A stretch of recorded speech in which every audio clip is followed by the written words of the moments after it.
The wine surged through my veins like liquid fire as I watched William Harrington's words form in slow motion. My fingernails dug crescents into my palms as the room around me blurred, his voice somehow both muffled and painfully clear. "My son deserves better than someone from the gutter," he announced to the room full of his country club friends, business associates, and his now frozen family members. Street garbage in a borrowed dress, pretending to belong in our world. 23 pairs of eyes swiveled between William and me, waiting to see if the nobody dating the prince would dare respond to the king. I felt each heartbeat in my throat as I carefully folded the napkin, fabric that probably cost more than my first apartment's rent. I placed it beside my untouched plate of overpriced salmon. "Thank you for dinner, Mr. Harrington," I said, standing slowly, "and thank you for finally being honest about how you feel." My name is Zafira. I'm 32 and a self-made entrepreneur. This is the story of how I transformed a public humiliation into the most expensive lesson a man ever learned. "Zafira, don't." Quinn grabbed my hand. I squeezed his fingers gently, then let go. "It's fine, love. Your father's right. I should know my place." The smirk on William's face was worth memorizing. That self-satisfied expression of a man who thought he'd won, who believed he'd finally driven away the street rat who dared to touch his precious son. If only he knew. I walked out of that dining room with my head high, past the Monet in the hallway, past the servants who avoided eye contact, past the Bentley in the driveway that William had made sure to mention cost more than I'd make in 5 years. I walked through the marble foyer and out to the circular driveway where my car was parked. Quinn caught up to me at my car, my sensible Toyota that William had sneered at when I'd pulled up. "I'm so sorry," he said, tears streaming down his face. "I had no idea he would—" I pulled him close, inhaling the scent of his cologne mixed with the salt of his tears. "This isn't your fault." "I'll talk to him. Make him apologize." "No." I tucked a strand of his dark hair behind his ear. "No more apologizing for him, no more making excuses. He said what he's been thinking for the past year. At least now we know where we stand." "Zafira, please don't let him ruin us." I kissed his forehead. "He can't ruin what's real, Quinn. I'll call you tomorrow, okay?" He nodded reluctantly, and I drove away from the Harrington estate, watching in my rearview mirror as the mansion grew smaller, its lights twinkling like stars I'd supposedly never reach. My phone started buzzing before I even hit the main road. I ignored it, knowing it was probably Quinn's mother, Rachel, trying to smooth things over, or maybe his sister, Patricia, offering awkward solidarity. They weren't bad people, just weak ones, too afraid of William to ever stand up to him. But I had more important calls to make. I voice-dialed my assistant as I merged onto the highway. "Danielle, I know it's late." "Miss Cross, is everything all right?" Danielle had been with me for 6 years, since before the world knew who Zafira Cross really was. She could read my moods like a book. "Cancel the Harrington Industries merger." Silence. Then period. "Ma'am, we're supposed to sign papers on Monday. The due diligence is complete. Financing is secured." "I'm aware. Kill it?" "The termination fees alone will be—" "I don't care about the fees. Send the notice to their legal team tonight. Cite irreconcilable differences in corporate culture and vision." "Zafira—" Danielle dropped the formalities, which she only did when she thought I was making a mistake. "This is a $2 billion deal. Whatever happened at dinner." He called me garbage, Danny, in front of a room full of people, made it clear that someone like me will never be good enough for his family, or by extension, his business. That bastard. Danielle's fingers were already flying across her keyboard. I could hear it through the phone. "I'll have legal draw up the termination papers within the hour. Want me to leak it to the financial press?" "Not yet. Let him wake up to the official notice first. We'll let the media have it by noon tomorrow." "With pleasure, ma'am. Anything else?" I thought for a moment. "Yes. Set up a meeting with Fairchild Corporation for Monday. If Harrington Industries won't sell, maybe their biggest competitor will—" "You're going to buy his rival instead?" "Why not? Garbage has to stick together, right?" I hung up and drove the rest of the way to my penthouse in silence. The city lights blurred past, each one a reminder of how far I'd come from the kid who'd slept in shelters and survived on free school lunches. William Harrington thought he knew me, thought he'd researched enough to understand what kind of woman was dating his son. He knew I'd grown up poor, that I'd started working at 14, that I'd put myself through community college and then university through sheer determination and an unhealthy amount of caffeine. What he didn't know was that the scrappy kid he looked down on had built a corporate empire while staying in the shadows. That Cross Technologies, the company his own firm was desperately trying to merge with to stay relevant in the tech age, was mine. That I'd spent the last decade acquiring patents, poaching talent, and strategically positioning myself to become the kingmaker in our industry. He didn't know because I'd kept it quiet, using holding companies and trusted executives as the face of my operations. I'd learned early that real power came from being underestimated, from letting blowhards like William think they held all the cards. As I pulled into my building's garage, my phone lit up with an incoming call. Harrington CFO Martin Keating. That was faster than expected. Martin had my personal number from our previous merger discussions, where we'd exchanged contact information for urgent matters. Zafira, it's Martin. I'm sorry to call so late, but we just received a notice from Cross Technologies terminating the merger agreement. There must be some mistake. No mistake, Martin. But we're set to sign Monday. The board has already approved. Shareholders are expecting...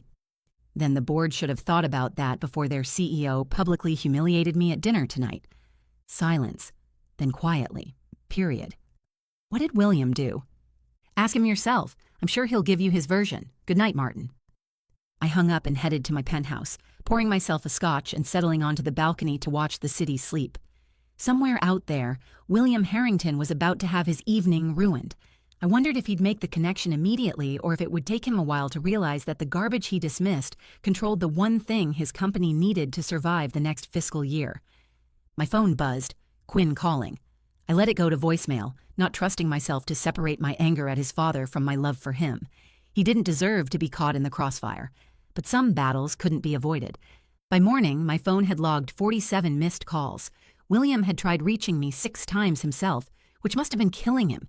The great William Harrington reduced to repeatedly calling someone he declared garbage. I was reviewing quarterly reports over breakfast when Danielle called.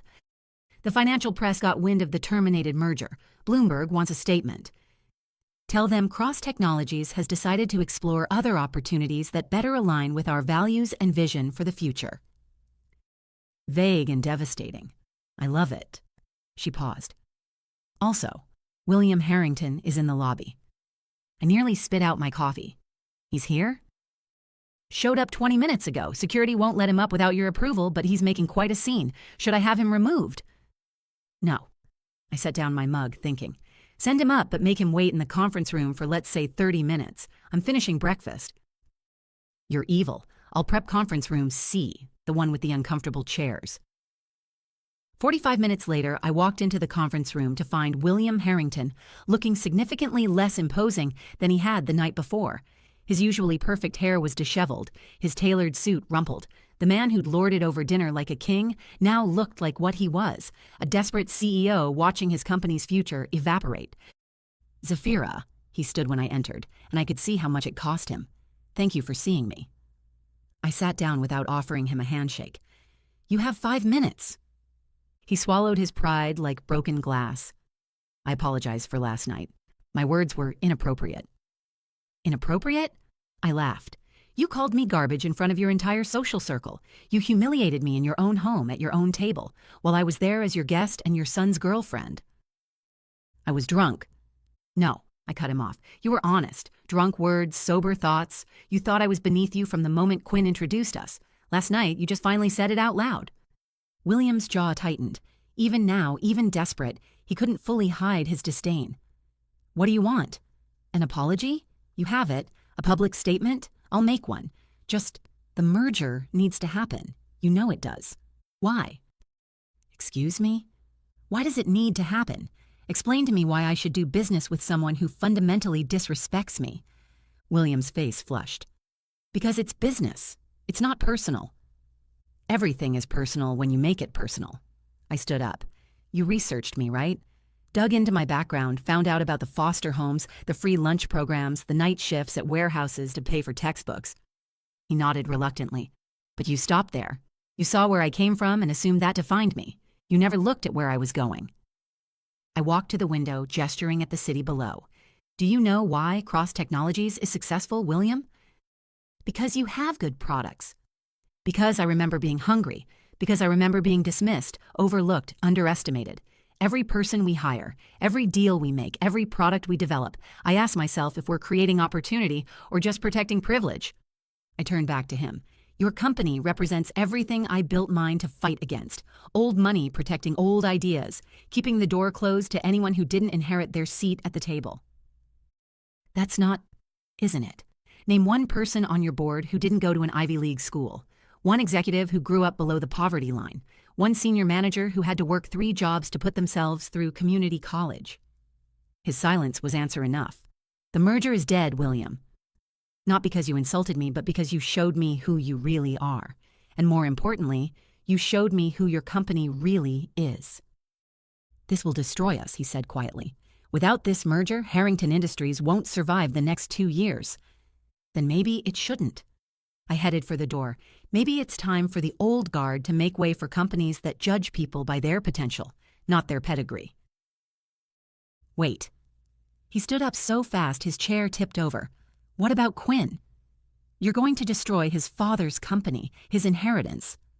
I paused at the door.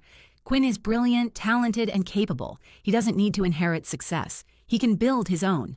That's the difference between us, William. You see inheritance as destiny. I see it as a crutch. He'll never forgive you. Maybe not, but at least he'll know I have principles that can't be bought or intimidated away. Can you say the same? I left him there and went back to my office. Danielle was waiting with a stack of messages and a knowing look. Fairchild Corporation wants to meet Monday morning. They're very interested in discussing an acquisition. Good. Make sure William hears about it by this afternoon. Already arranged for the information to leak. She paused. Quinn is in your private office. My heart skipped. How long? About an hour. I brought him coffee and tissues. How did he know to come here? I asked.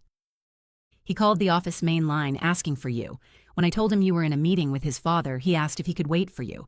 Given the circumstances, I thought you wouldn't mind, Danielle explained. After leaving William in the conference room, I headed back to my private office where Danielle informed me Quinn was waiting. I found him curled up in my desk chair, eyes red but dry. He looked up when I entered and I saw his father's strength but his mother's kindness in his face. Hi, he said softly. Hi. I heard what you told him. Danielle let me watch on the conference room feed. I sat on the edge of my desk. And I think... He stood up, coming to stand between my knees. I think I'd been a coward, letting him treat you that way, making excuses, hoping it would get better. Quinn, nope. Let me finish. He took my hands. I've spent my whole life benefiting from his prejudices without challenging them. Last night, watching him, I was ashamed. Not of me, of him, of myself for not standing up to him sooner. What are you saying? I'm saying that if you'll have me, I want to build something new with you, without my family's money or connections or conditional approval. I pulled him close. Are you sure? He's right about one thing. Walking away from that inheritance is no small thing. He laughed, and it was the most beautiful sound I'd heard in days. Zephyr Cross, you just terminated a $2 billion merger because my father disrespected you. I think we'll figure out the money part. I love you, I said, meaning it more than ever. I love you too, even if you did just declare corporate war on my father. Especially because I declared corporate war on your father. Especially because of that, he agreed, kissing me. My phone buzzed. Danielle again. Ma'am, William Harrington is holding an emergency board meeting. Our sources say they're discussing reaching out to you directly over his head. I put the phone on speaker. Tell them Cross Technologies might be willing to discuss a merger with Harrington Industries under new leadership. Emphasis on new. Quinn's eyes widened. You're going to oust my father from his own company. I'm going to give the board a choice. Evolve or perish. What they do with that choice is up to them. He thought about it for a moment, then nodded. He won't go quietly. I wouldn't expect him to. This is going to get ugly. Probably. My mother will cry. Definitely. My sister will write another terrible song about family drama. God help us all. She smiled, and it was sharp and beautiful and a little bit dangerous. So when do we start? I smiled back. How about now? And that's how the nobody dating the princess became the king who toppled the kingdom. Not with a sword or an army, but with a simple truth. Respect isn't inherited. It's earned. And those who refuse to give it when it's earned, well, they learn the hard way that sometimes the garbage takes itself out and takes everything else with it. By the following Monday, William Harrington was no longer CEO of Harrington Industries. By Tuesday, Cross Technologies had announced a merger with the newly restructured company. By Wednesday, Quinn had accepted a position as our new head of strategic development, turning down her father's offer to fund a rival venture out of spite. And by Thursday? Well, by Thursday, William Harrington had learned the most expensive lesson of his life. Never call someone garbage unless you're prepared to be thrown out with it. 6 months later, Quinn and I were engaged, with plans for a small ceremony far away from her father's social circle. William hadn't spoken to either of us since his removal as CEO, though Quinn's mother called weekly, slowly rebuilding their relationship on new, more honest terms. Before you go, here's a quick bonus for sticking around. If you love learning and growing like I do, you need to try audiobooks. I've got an exclusive deal with Audible. Your first month is completely free. That's access to over 500,000 titles, zero cost to you. All the details are waiting in the description. Don't miss this one.